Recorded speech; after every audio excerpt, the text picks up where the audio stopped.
J'ai passé des mois à vouloir être une bonne personne, à vouloir avoir de la compassion, à me dire que cet autre enfant souffrait lui aussi. Mais une simple salle de classe de maternelle a suffi à faire exploser mon système nerveux. Et au final, ma compassion m'a rendu malade. Cette vidéo partage mon expérience et ne remplace pas un avis médical. Je ne suis ni médecin ni psychologue. Consultez toujours un professionnel et poursuivez vos traitements. Ce que je vais vous raconter aujourd'hui, c'est une histoire de rage, de culpabilité et de valeurs brisées. Et de ce que le cerveau fait quand on lui demande l'impossible. Choisir entre deux choses qu'on aime. Tout commence à l'école par un rendez-vous avec l'équipe pédagogique. Un rendez-vous qu'on redoute avant même d'y aller. Ma fille est en première section de maternelle et il y a dans sa classe un enfant qui agresse physiquement, verbalement, des insultes, des crachats, des coups, des morsures sur des enfants de 3 ans. Une maîtresse me l'explique avec des mots doux, les AESH font de leur mieux, la direction fait de son mieux, tout le monde fait de son mieux, avec les moyens qu'on leur donne. Et moi, je le sais bien. D'ailleurs, je respecte l'école depuis toujours. J'ai moi-même été un élève studieux qui respectait ses profs. Mais là, une voix en moi hurle. Une voix qui dit « Sors ta fille de là, maintenant !»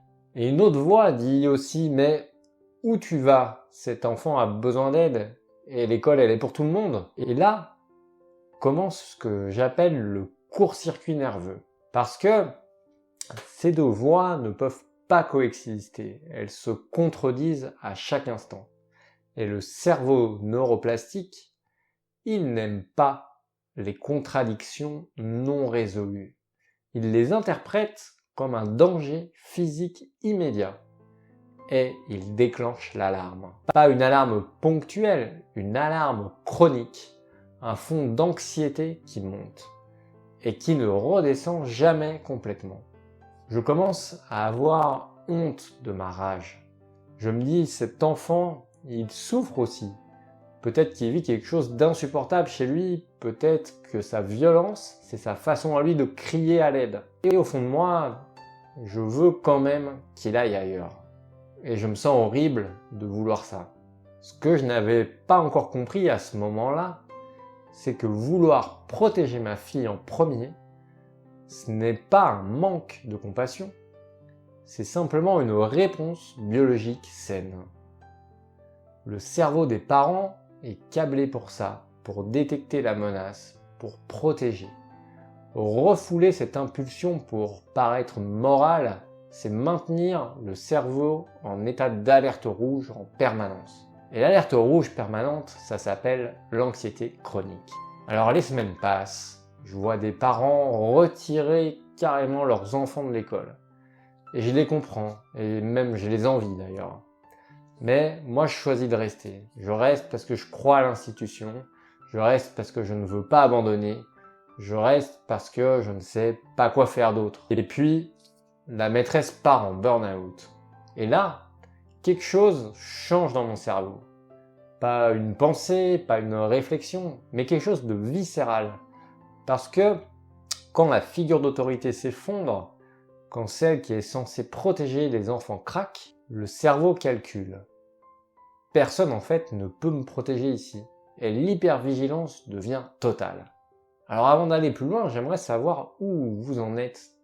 Parmi ces 3 situations, laquelle résonne le plus avec vous dans votre vie? 1. Est-ce que vous vivez un conflit de valeurs qui vous épuise? 2. Est-ce que vous refoulez une émotion sombre pour paraître raisonnable? Ou 3. Est-ce que votre environnement est objectivement toxique et vous ne savez pas quand partir? Écrivez 1, 2 ou 3 en commentaire, ça m'aide vraiment à construire les prochaines vidéos pour vous. Alors, ce que j'ai appris de tout ça. Première chose, le cerveau ne fait pas la différence entre une insulte et un coup.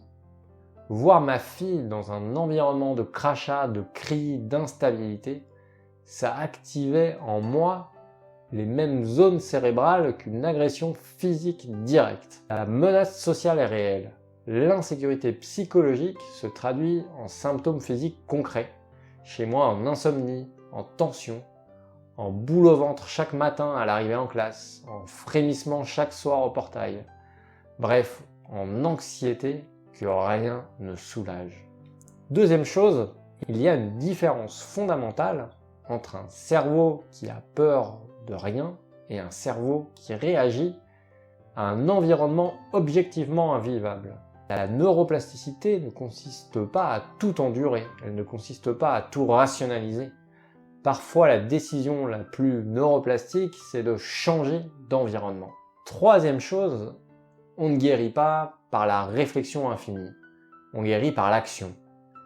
Nous avions déjà prévu de déménager et ce déménagement est devenu l'acte de soin le plus puissant de cette période.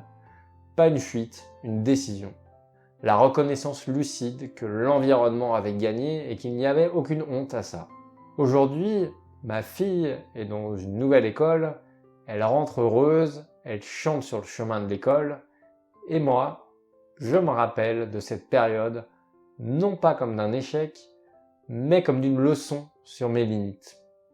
Sur le fait que quelque part, n'importe qui, moi y compris, peut se faire piéger par un conflit de valeurs non résolu. Et si vous traversez quelque chose de similaire, aujourd'hui, quelque chose qui vous épuise de l'intérieur, pas parce que vous êtes fragile, mais parce que la situation est réellement difficile. Je veux alors que vous reteniez une chose. Vos émotions sombres ne font pas de vous une mauvaise personne. Elles font de vous quelqu'un dont le cerveau fonctionne. Et parfois, le courage, c'est d'admettre que l'environnement gagne et de changer cela. Si cette vidéo vous a touché ou vous a donné une clé, abonnez-vous à la chaîne. Ça m'aide énormément à continuer ce travail. Et si vous souffrez de douleurs chroniques, physiques ou mentales, et que vous voulez aller plus loin, je vous accompagne dans un suivi personnalisé.